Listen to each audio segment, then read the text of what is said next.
जय Hind everyone. Shri Ram public school के online class में आपका स्वागत है। मैं साधना द्विवेदी। पिछले वीडियो में मैंने आप लोगों को हिंदी साहित्य का पाठ 11 पढ़ाया था, जिसका शीर्षक था रहीम के दोहे। इस पाठ में मैंने आप लोगों को रहीम दास जी द्वारा लिखित दोहों का विस्तार पूर्वक व्याख्या करके बताया था। आज मैं आप लोगों को हिंदी साहित्य का पाठ 12 पढ़ाऊंगी, जिसका शीर्षक है कंचा। इस पाठ के लेखक हैं श्री टी पद्मनाभन।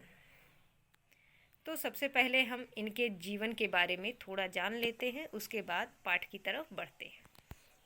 टी पद्मनाभन जी का जन्म 1 जनवरी 1931 ईस्वी को चेन्नई के पल्लीकन्नू कड़ूर मालावार जिले में हुआ था। इनके पिता का नाम पुथईदथ कृष्णन अय्यर तथा माता का नाम देवकी अम्मुकुट्टी था। इनके पिताजी का निधन बचपन में ही हो गया था। इनका पालन पोषण इनके माता और बड़े भाई ने किया था।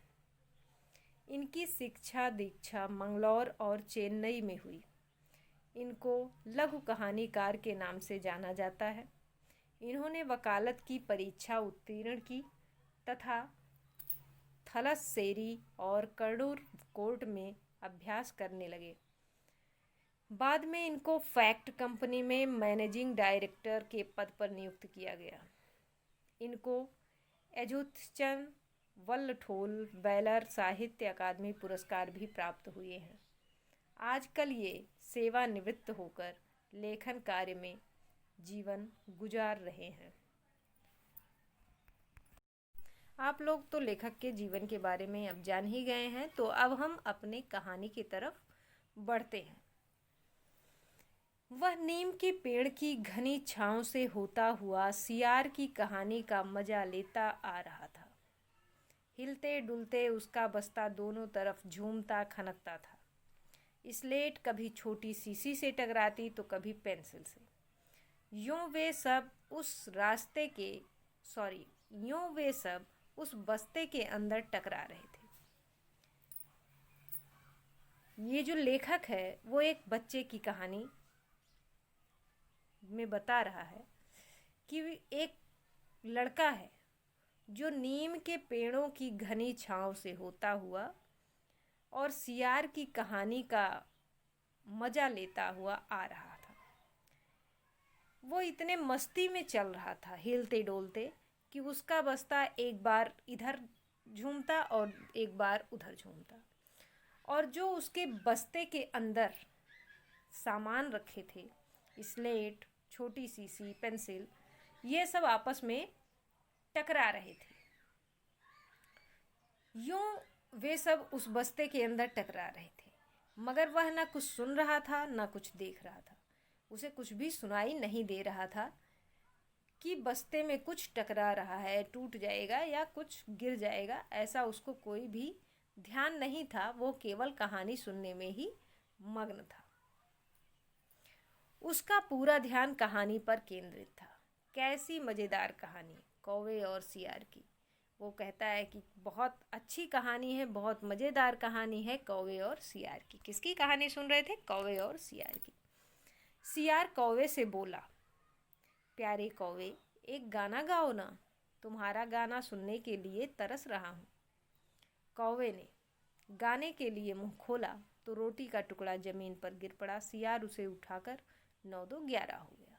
तो बच्चों, आप लोग भी ये कहानी तो सुने ही होंगे कि किस तरीके से जो सियार था वो होशियारी से कौवे से रोटी ले लेता है और भाग जाता है। तो इसमें वो जो बच्चा था वो भी इसी कहानी को सुन रहा था कि सियार कौवे से बोलता है कि प्यारे कौवे, एक गाना गाओ ना, तुम्हारा गाना सुनने के लिए मैं बहुत बेसब्र हूँ, बहुत तरस रहा हूँ। कौवे ने गाने के लिए जैसे ही मुंह खोला, रोटी का टुकड़ा ज़मीन पर गिरा और सियार जो था वो उसे उठाकर वहाँ से भाग गया। इस कहानी को सुनकर वो जो बच्चा था वह जोर से हंसा। बुद्धू कौवा। वह चलते चलते दुकान के सामने पहुंचा। वह कौवे को कहता है कि कितना बुद्धू कौवा था, और फिर चलते चलते एक दुकान के सामने पहुंचता है। वहां अलमारी में कांच के बड़े बड़े जार कतार में रखे थे। उस अलमारी में किसी भी दुकान में जाते हो तो देखते हो वहाँ जो सामान होता है, टॉफ़ी का जार, फिर चॉकलेट का जार, ये सब एक लाइन से रखे होते हैं किसी अलमारी में या किसी मेज़ के ऊपर। तो वहाँ जो था, वहाँ अलमारी में कांच के बड़े बड़े जार जो थे वो लाइन से रखे हुए थे, पंक्ति में रखे हुए थे। कतार यानी पंक्ति में रखे हुए थे। उनमें चॉकलेट, पिपरमेंट और बिस्कुट थे। किसी में चॉकलेट था, किसी में पिपरमेंट था, किसी में बिस्किट था। उसकी नज़र उनमें से किसी पर नहीं पड़ी। वो जो लड़का था वो ना तो चॉकलेट के डिब्बे पर ध्यान दे रहा था, ना तो पिपरमेंट के डिब्बे पे, और ना ही बिस्किट के डिब्बे पे। उसकी नज़र उनमें से किसी पर नहीं पड़ रही थी। क्यों देखे? क्यों देखे उन डिब्बों को? वो क्यों देखे भाई? उसके पिताजी उसे ये चीज़ें बराबर ला देते थे। तो सबके जैसे सभी के पिताजी जो होते हैं वो कहीं से जब आते हैं तो बिस्किट, टॉफ़ी, नमकीन या चॉकलेट, जो भी चीज़ें होती हैं वो बच्चों के लिए लाते हैं। तो ऐसे ही उसके भी जो पापा थे वो उसके लिए ये चीज़ें बराबर, मतलब अक्सर ला देते थे और उसे देते थे लाकर। फिर भी एक नए जार ने उसका ध्यान आकृष्ट किया। उस अलमारी में जो था एक नए तरीके का जार था, मतलब उस जार में कुछ अलग चीज़ें रखी थीं जो उसे अपनी तरफ आकर्षित कर रही थी। वह कंधे से लटकते बस्ते का फीता एक तरफ हटाकर उस जार के सामने खड़ा टुकड़ टुकड़ ताकता रहा। वो क्या करता है कि अपने जो बस्ते का फीता था, कंधे से लटक रहा था जो बस्ता, उसका जो फीता था वो एक तरफ कर लिया हटाकर, और उस जार के सामने खड़ा हो गया और उसी को ध्यानपूर्वक देखता रहा। नया नया लाकर रखा गया है, और अपने मन में सोचा कि लगता है ये जो डिब्बा है, ये जो जार है, ये अभी नया नया यहाँ लाकर रखा गया है। उससे पहले उसने वह चीज़ यहाँ नहीं देखी है। लड़का कहता है कि इससे पहले तो मैंने ये जो चीज़ रखी है इसको मैंने पहले यहाँ कभी नहीं देखा है। पूरे जार में कंचे हैं। पूरा वो जो जार था उसमें कंचे भरे हुए थे, हरी लकीर वाले बढ़िया सफ़ेद गोल कंचे। किसी में हरी लकीर थी, किसी में किसी और कलर की थी। तो इस तरीके से रंग बिरंगी कंचे उसमें भरे हुए थे, बड़े आंवले जैसे, जैसे बड़े बड़े आंवले होते हैं। कितने खूबसूरत हैं। अब तक ये कहाँ थे? लड़का सोचता है कि ये जो कंचे हैं ये कितने खूबसूरत हैं, और अभी तक ये कहाँ थे? अभी तक मैंने इन्हें क्यों नहीं देखा? शायद दुकान के अंदर। फिर लड़का खुद ही सोचता है कि हो सकता है दुकानदार ने उसको अंदर रखा रहा हो, दुकान के अंदर। अब दुकानदार ने दिखाने के लिए बाहर रखा होगा। फिर वो सोचता है कि हो सकता है अब दुकानदार हम लोगों को दिखाने के लिए इस जार को लाकर बाहर रख दिया है। उसके देखते देखते जार बड़ा होने लगा। वह आसमान सा बड़ा हो गया तो वह भी उसके भीतर आ गया। लड़का उस जार को इतने ध्यान से देख रहा था, इतने ध्यान से देख रहा था कि वो पूरा उसी में खो गया। उसको ऐसा लगा जैसे वो जो जार है वो इतना बड़ा हो रहा है, इतना बड़ा हो रहा है, बिल्कुल आसमान जैसा बड़ा हो गया। और फिर वो लड़का भी उसी के भीतर चला गया। वहाँ और कोई लड़का तो नहीं था। उसने जो सोचा, उसकी कल्पना में उस जगह पे और कोई लड़का नहीं था, केवल वही अकेले था। फिर भी उसे वही पसंद था। उसको वो अकेलापन पसंद था। क्यों? क्योंकि उसे वो कंचे पसंद थे। छोटी बहन के हमेशा के लिए चले जाने के बाद वह अकेले ही खेलता था। उसकी जो छोटी बहन थी वो चली गई जब से, तब से वो अकेला ही रहता था और अकेला ही खेलता था। वह कंचे चारों तरफ बिखेरता मज़े में खेलता रहा। तभी एक आवाज़ आई।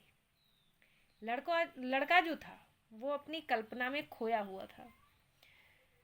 वो उस जार के अंदर घुसकर उस कंचे को उठाकर चारों तरफ फैलाता और उससे खेलता। तभी उसे एक आवाज़ सुनाई पड़ती है। लड़के तू उस जार को नीचे गिरा देगा। दुकानदार बोलता है कि ए लड़के तू उस जार को नीचे गिरा देगा, हट जा वहाँ से। वह चौंक उठा। जार अब छोटा बनता जा रहा था। जब उस चौंक गया वो लड़का, तो उसकी जो कल्पना थी वो टूट गई, और उसके टूटते ही जार जो था वो आसमान जितना बड़ा जार वो फिर छोटा बनता जा रहा था, मतलब छोटा हो गया। छोटे जार में हरी लकीर वाले सफ़ेद गोल कंचे, छोटे आंवले जैसे। जब वो बड़ा लकीर वाला बड़ा सा जार दिख रहा था तो उसको बड़े बड़े आंवले जैसे कंचे दिख रहे थे। अब उसको छोटा जार दिखा तो उसको हरी लकीर वाले सफ़ेद गोल कंचे छोटे आंवले जैसे दिखे।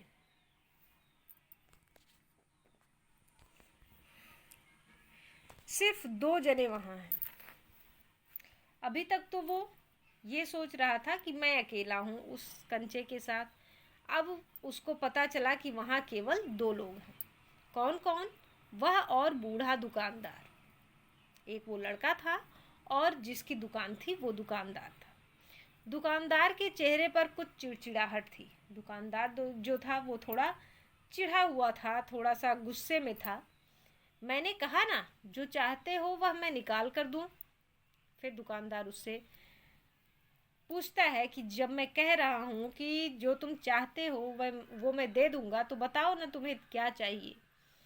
वह उदास हो अलग खड़ा रहा। वो जो लड़का था वो उदास हो गया और एक किनारे अलग खड़ा हो गया। क्या कंचा चाहिए? फिर दुकानदार उससे पूछता है कि क्या तुम्हें कंचा चाहिए। दुकानदार ने जार का ढक्कन खोलना शुरू किया। दुकानदार उससे पूछकर कि क्या तुम्हें कंचा चाहिए, उस जार का ढक्कन खोलने लगा। उसने निषेध में सिर हिलाया। लड़का जो था वो सिर हिला दिया कि नहीं, नहीं चाहिए। निषेध मीन्स होता है नहीं में सिर हिलाया कि उसको वो कंचे नहीं चाहिए। तो फिर सवाल खूब रहा। फिर दुकानदार पूछता है तो फिर क्या चाहिए? क्या उसे कंचा चाहिए? क्या चाहिए उसे खुद मालूम नहीं। लेखक कहता है कि इस बात को वो लड़का खुद भी नहीं जानता कि उसे क्या चाहिए। जो भी हो, उसने कंचे को छूकर देखा। जार को छूने पर कंचे का स्पर्श करने का एहसास हुआ। वो लड़का जो था कंचे को तो नहीं छुआ, लेकिन उस जार को जब उसने स्पर्श किया तो उसको ऐसा एहसास हुआ, ऐसा महसूस हुआ कि जैसे उसने कंचे को छू लिया हो। अगर वह चाहता तो कंचा ले सकता था। अगर वो लड़का चाहता, उसकी इच्छा होती तो वो कंचा ले सकता था, लेकिन उसने कंचा नहीं लिया। लिया होता तो, अगर लिया होता तो क्या होता? लेखक सोचता है। स्कूल की घंटी सुनकर वह बस्ता थामे हुए दौड़ पड़ा। तब तक स्कूल की घंटी लग गई और स्कूल की घंटी सुनकर वो लड़का जो था बस्ता ना पकड़े हुए दौड़कर स्कूल के लिए चला गया। तो आज बस इतना ही। आगे के वीडियो में हम आप लोगों को इस कहानी का अगला भाग बताएं। तो सबसे पहले इस पाठ से संबंधित कुछ कठिन शब्द हैं। उन शब्दों के अर्थ आप अपनी उत्तर पुस्तिका में लिख लीजिएगा और याद कर लीजिएगा। केंद्रित, केंद्रित मीन्स होता है स्थिर। छांव, छांव मीन्स होता है छाया। 9 2 11 होना, 9 2 11 होना मीन्स होता है भाग जाना। जार, जार मीन्स होता है कांच के डिब्बे। कतार, कतार मीन्स होता है पंक्ति। आकृष्ट, आकृष्ट मीन्स होता है आकर्षित।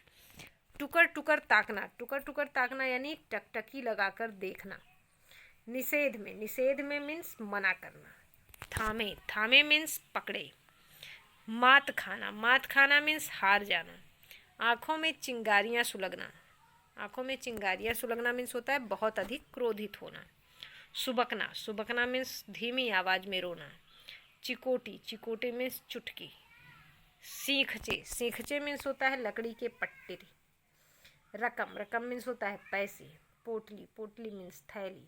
गुस्सा हवा होना, गुस्सा हवा होना मीन्स होता है गुस्सा शांत हो जाना। काहे, काहे मीन्स होता है क्यों। तो ये आपके शब्द अर्थ हैं।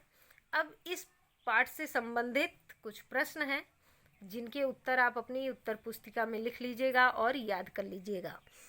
सबसे पहला प्रश्न है, कांच नामक पाठ के लेखक कौन है। दूसरा प्रश्न है, कांच के बड़े बड़े जार कहाँ रखे थे।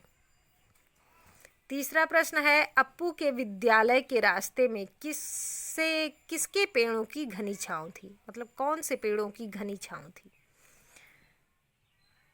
उसके बाद है चौथा प्रश्न, अप्पू का ध्यान किसकी कहानी पर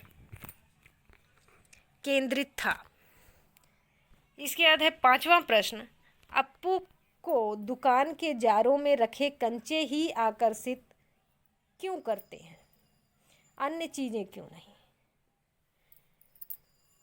इसके बाद है छठा प्रश्न, जार में रखे कंचे कैसे लग रहे थे।